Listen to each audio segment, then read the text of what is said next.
really a big problem all around the world, and people take bullying way too lightly, and music is honestly the universal language of mankind, so I figured that that would be the best way to reach you, and music got me through everything that I went through. It got me through everything, and musicians are heroes, and I'm trying to make a point, so I hope that it's able to reach you. Thank you. Thank you so much, Becca. Sophie? Hi, everyone.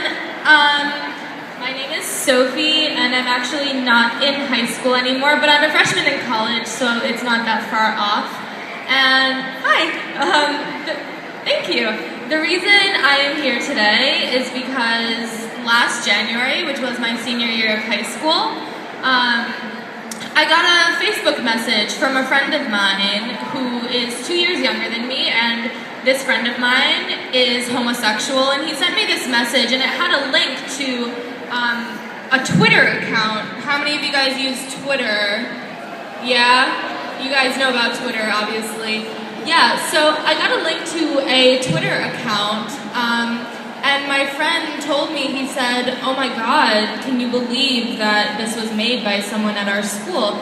So I click on the link to the Twitter account, excuse me, and I see that the account is a account based on the idea of naming one student by name from the school every day who fits the characteristics of someone who would be called in a very mean way as gay. So not gay as in the sexual way, gay as in the flamboyant, the girly, the stupid, the, too fashionable, whatever. And I saw this account, and it had just been made that day, but sure enough, a student had already been named on it, and I saw it, and there was something in me that just said, wait a minute, this is not okay. How could something like this happen? So I, of course, accessed the powers of Facebook and made my status on Facebook a link to the account, and just asked people at my high school, I said, please just look at this, just see what it's about, realize that it's wrong, and within about 2 hours, the entire school had heard about the Twitter account, and everyone was up in arms about it. People, were saying that they could not believe that this had been made by someone at our school, and by the way, I went to high school in Connecticut. I don't know if any of you guys are from Connecticut. Yeah? A little bit? All right. So basically what happened then is that I made a group on Facebook that would be a place for kids to come together and talk about cyberbullying and the issues that connect with something like this. And within about 48 hours, over 5,000 kids, so I guess about the number of kids that are here, from about 10 states throughout the United States, had heard about the Twitter account and had joined the group on Facebook. And so what happened then was that I formed an organization called Students Against Internet Discrimination, or SAID for short. Our hashtag on Twitter is Enough Said. I thought that was kind of witty. And so what we do is we bring the message of the idea that a normal student can really have the power to make a huge change. I was never hugely involved in student government in high school. I had my fair share of flunking tests and missing classes, waking up late, whatever. But if you're a student who feels passionate about something and you have a message, that it really is so easy to be able to make a change.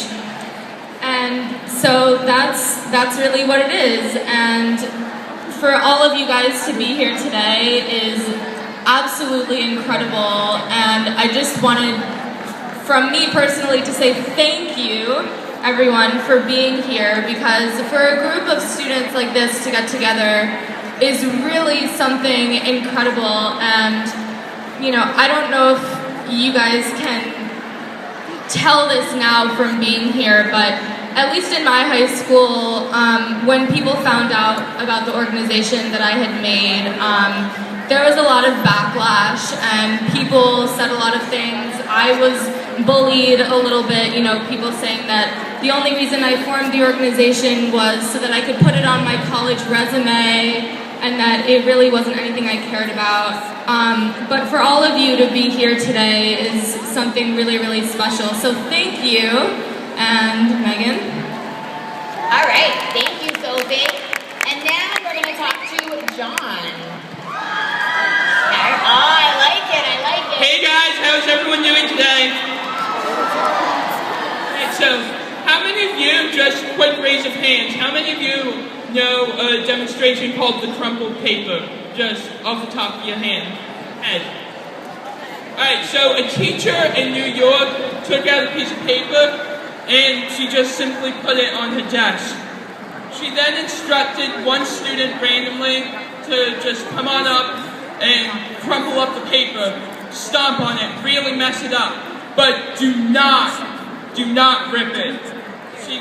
She then unfolded the paper and smoothed it out so that the students could see how scarred and dirty it was. That student was then told to say sorry to the paper. However, there's one small problem with that. No matter how much that student said sorry to the paper, the scars were left behind. These scars will never go away, no matter how hard you try to fix it. As we all know, since we're all here today, we know that this is the same that happens when a person bullies another person. The perpetrator may say that they're sorry, but the scars last forever. Words do hurt. When the teacher finished this lesson, she knew that the message hit home. So I'm just quickly going to talk about my involvement with SED. I got involved with Sophie right from the very beginning. I'm someone who is naturally politically inclined, and I've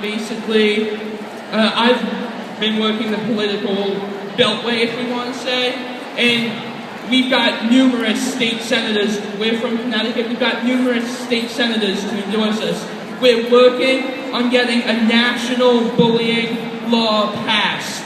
We have no laws on the books right now to prevent bullying. 49 out of 50 states have bullying laws. The only state that does not is North Dakota. Who knows why? Who knows? But the reason why I decided to come here today... We'll just make it easy and throw it to the side, right? Yeah. Alright, so what am I asking you guys to do here today? I'm encouraging you guys to get involved in your democracy.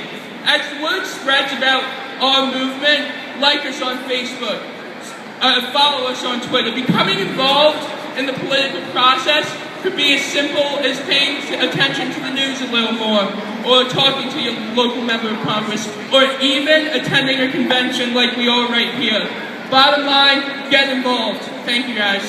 Thank you, John. Let's give these guys a big round of applause.